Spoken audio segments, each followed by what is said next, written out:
I hadn't been back to my childhood home in almost 15 years, not since my mother passed and my father sold the place. But when I got the call that my father had died and left the house to me, I knew I had to go back, at least to sort through what was left. It was late October when I arrived, the air crisp and heavy with the scent of damp leaves. The house stood just as I remembered it, peeling white paint, sagging porch, windows like dark eyes watching me from beneath the overhang of the roof. The lawn was a tangle of weeds, and the trees that bordered the backyard were thicker than I recalled, branches entwined like fingers. I felt a chill that had nothing to do with the autumn air as I unlocked the door and stepped inside. The first few hours were a blur of dust and memories, old photo albums and brittle letters, each object a small ghost of my past. It was only when the sun began to dip behind the trees that I ventured outside, intending to clear my head. That's when I noticed the tree. It was an old oak, one that I used to climb as a kid, its branches wide and welcoming. But now it lay on its side, roots ripped from the earth, its trunk split and hollow. At first, I thought it was just the rot that comes with age, but then I saw them, tiny wooden figures, dozens of them, nestled inside the hollow trunk. They were carved crudely, but with a kind of unsettling precision, each face distinct. My stomach twisted as I picked one up, brushing dirt from its surface. The face stared back, eyes round and mouth etched in a faint smile, and in that moment, I realized it looked exactly like my mother. My hands trembled as I set my mother's likeness back among the others, eyes darting over the figures. The more I looked, the worse it got. There was my father, his stern brow and thin mouth unmistakable, my younger brother with his crooked smile, even my grandmother who died when I was 7. I counted at least 20 of them, each face a distorted but eerily accurate memory carved into wood. The sun dipped lower, shadows stretching long fingers across the yard, but I couldn't tear myself away. I ran my thumb over the rough wood of my mother's face, the chill in my gut spreading, turning my breaths shallow and quick. Someone had to have made these, I told myself, someone with a sick sense of humor. But deep down, a darker thought stirred. The oak had been alive and whole when I was a child. Who could have put them there? I forced myself to turn away, half stumbling back to the house with my pulse pounding in my ears. I locked the door behind me and double-checked it, even knowing how ridiculous it was. For a long moment, I just stood there in the silence, trying to catch my breath, trying to reason with the fear clawing at my chest. It didn't make sense, none of it did. Maybe it was some cruel joke left by the previous owner, or maybe time and grief had twisted my memory. I needed a distraction, something to drown out the images of those faces staring up from the hollow dark.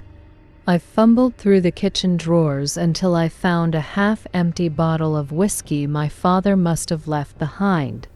The first swallow burned, but it steadied my hands enough to start thinking clearly, or so I thought.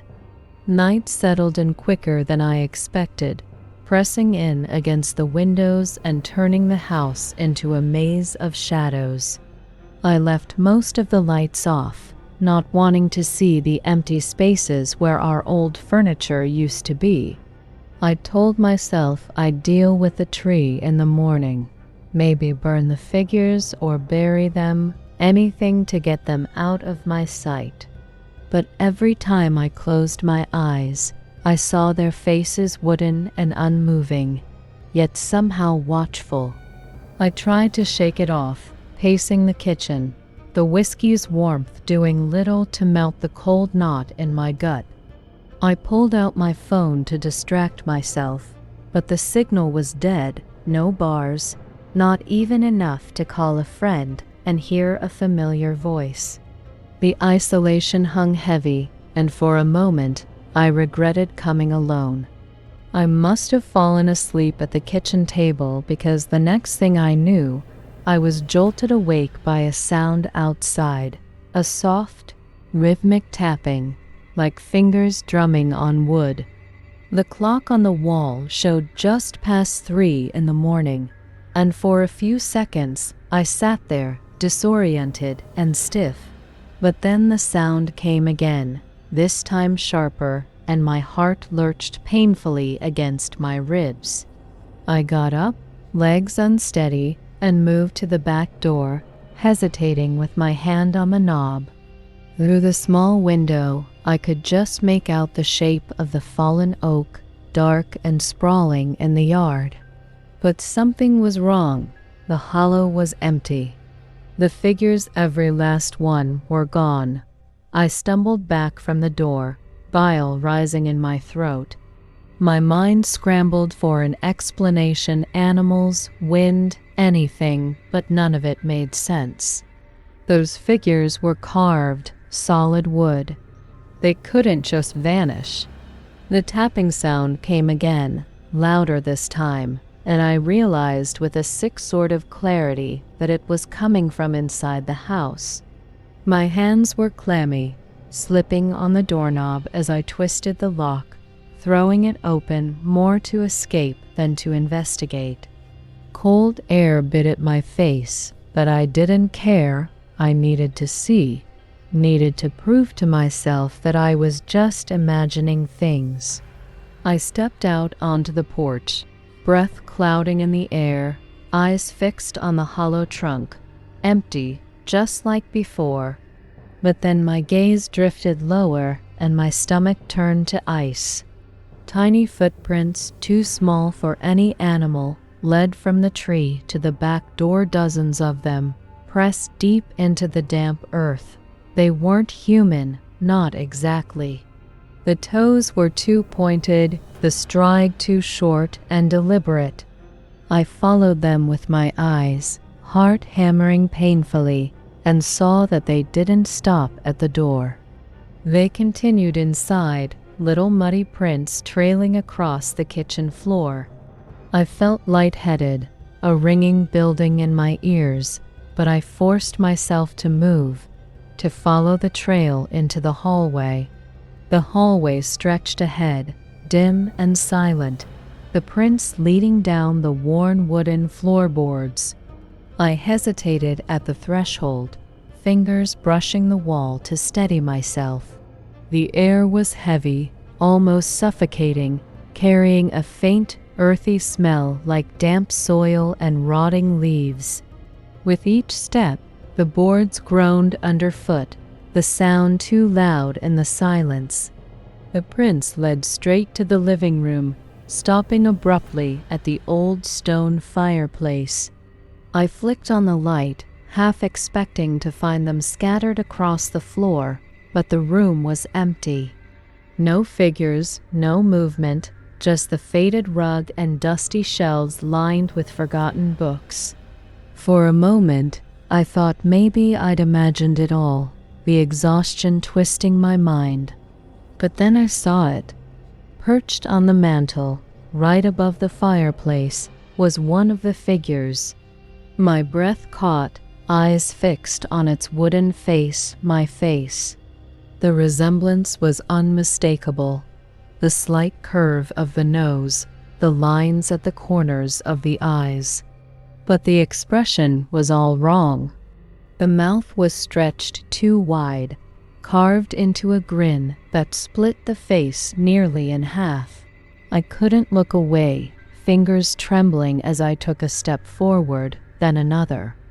That's when I noticed the others, lined neatly along the shelves, each one facing the center of the room as if waiting for something. Their eyes, hollow and dark, seemed to follow me, expressions twisted in smiles that were nothing like I remembered. I backed away, nearly tripping over the edge of the rug, my eyes darting between the figures.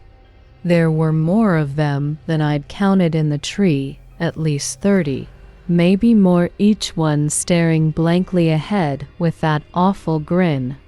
My pulse thundered in my ears, and I fumbled for my phone, desperate for light or a voice or anything to break the silence. But the screen stayed dark, refusing to turn on no matter how hard I pressed the button. I bit down on a curse, forcing my gaze back to the figures. That's when I noticed something worse. One of them had moved. The one that looked like my mother. She wasn't on the shelf where I'd first seen her. Now, she was closer, placed directly in front of the fireplace, with her tiny wooden hands raised slightly, almost as if reaching for something. My stomach clenched, cold dread washing over me in waves. This wasn't possible. Wood didn't move. Wood didn't think. But then, somewhere deeper in the house, I heard a faint scuttling, like tiny feet on hardwood, followed by that same soft tapping. I spun around, heart slamming against my ribcage, eyes fixed on the dark mouth of the hallway. The tapping grew louder, sharper, echoing from behind the closed door of my old bedroom. I stood frozen, breath shallow and ragged, eyes locked on the bedroom door. It was shut, but the tapping continued, a steady rhythm that seemed to pulse with my heartbeat. The rational part of me screamed to run, to get out of the house and keep running until the sun rose. But my feet moved on their own, slow and unsteady, dragging me forward one step at a time. The hallway stretched longer with each step, the shadows thick and clinging to the walls. I stopped just short of the door, hand trembling as I reached for the handle. The tapping ceased abruptly, plunging the house into a silence so complete I could hear my own pulse roaring in my ears. For a moment, I hesitated, fingers hovering over the cold metal. Then, before I could lose my nerve, I twisted the knob and shoved the door open. The room was just as I'd left it years ago, same faded wallpaper, same twin bed pushed up against the wall, same moth-eaten curtains framing the window. But the floor was different. The wooden planks were covered in scratches, thin and jagged, crisscrossing wildly like something had clawed at them. In the center of the room stood a figure, larger than the others, carved from the same dark wood, but with finer details, sunken eyes, deep lines around the mouth, and a familiar frown. It was my father, or something that wore his face, its wooden eyes fixed on me with a lifeless stare. Clutched in its tiny hands was another figure, even smaller and unfinished, the face blank but unmistakably mine. My stomach lurched, and I stumbled back, my shoulder slamming into the doorframe hard enough to bruise. But my eyes never left that tiny, empty face, and the longer I stared, the more I swore I saw it begin to smirk. I bolted, slamming the door behind me so hard the walls seemed to shudder. My legs felt numb, barely carrying me down the hallway as the tapping started again, louder, faster, coming from all directions. The air buzzed with it, a swarm of tiny claws skittering behind the walls and beneath the floorboards. I half stumbled, half ran into the living room, my eyes darting wildly for an exit. That's when I saw them. The figures had moved again, now scattered across the floor in a crude circle, blocking the path to the front door. Their heads were tilted upward, Those carved smiles stretched wider, and it hit me like ice water. There were more than before. I couldn't breathe, couldn't think. I spun toward the back door, fingers clawing at the lock, but it refused to turn, jammed as if welded shut. The windows wouldn't budge either, the glass cold and unyielding beneath my palms. Panic clawed at my throat, each breath a shallow gasp. I backed away, eyes flicking from door to door, but no matter where I looked, those wooden eyes were there watching, unblinking. In my blind desperation, my heel caught on something, and I went down hard, hips slamming against the floor. The pain sparked white-hot behind my eyes, but worse was the realization of what I'd tripped over. Another figure, this one clutching something in its hand. A tiny shard of mirror, the glass cracked and smeared with something dark. Before I could move, I heard the slow, deliberate creak of wood behind me, like something unfolding, stretching taller. I didn't want to turn around. Every instinct screamed to stay down, to squeeze my eyes shut and pray for morning. But something stronger, some horrible mix of curiosity and terror forced me to look. Rising from the shadows near the fireplace was the larger figure, the one that wore my father's face, but it wasn't alone. Behind it, the smaller figures were moving, their limbs jerking awkwardly, heads twitching with each step. They swarmed forward slowly, surrounding me, the tapping of their tiny feet a relentless drumbeat against the floor. I scrambled back, palms scraping over the wood, eyes fixed on my father's likeness as it stretched one wooden arm outward. In its hand was the unfinished figure with my face, its blank eyes staring into mine. A splintered whisper, dry and rasping, slipped from the figure's mouth, my name twisted and hollow. I choked back a scream, heels digging into the floor as I tried to push myself away, but the circle of figures closed in tight. The walls seemed to bow inward, the air thick and stale, carrying that same damp, earthy scent. My fingers brushed the shard of mirror the small figure had dropped, cold and slick, and in a blind panic, I snatched it up. I swung wildly, the glass biting into my palm, sending a hot bloom of pain shooting up my arm. The wooden faces watched, unmoving, even as splinters cracked beneath the glass. And then, without warning, the lights flickered once, twice, and died, plunging the room into darkness. For a moment, there was nothing but darkness and the sound of my own ragged breathing. Then the tapping started again, impossibly loud, echoing from every corner of the room.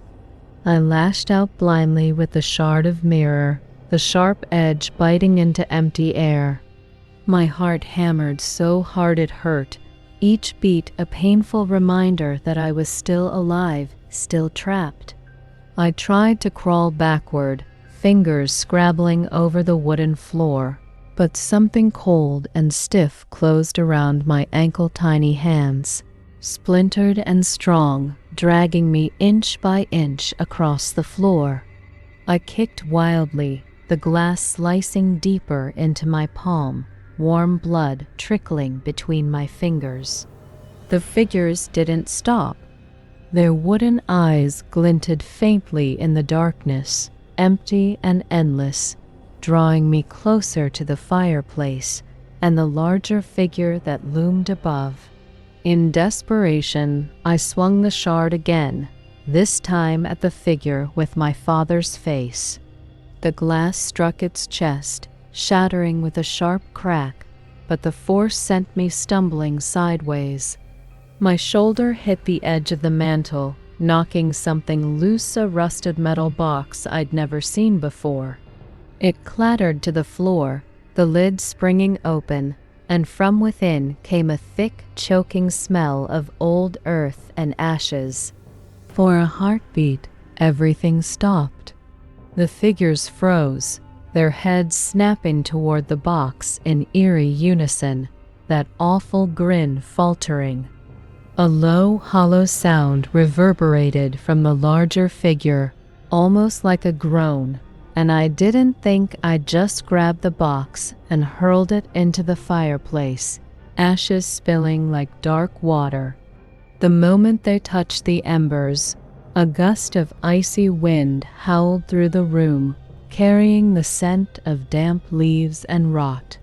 The figures recoiled, limbs convulsing, that endless tapping turning to a frenzied rattle. One by one, they toppled, wood splintering, their grins shattering into silent screams. But sometimes, when I close my eyes, I can still hear that soft, rhythmic tapping, tiny fingers drumming on wood, patient and waiting.